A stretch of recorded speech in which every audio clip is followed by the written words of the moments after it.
unlocking answers to your most sought-after questions. What's in the Knowledge Vault today? Persistent coughing can indicate various medical issues such as allergies, asthma, gastroesophageal reflux disease, GERD, or respiratory infections like bronchitis or pneumonia.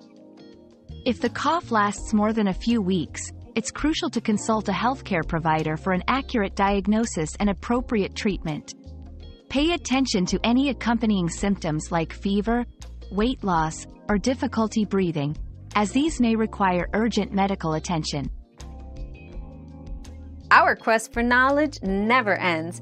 Thanks for being part of today's discovery. Subscribe, like, and share to join us on the next one.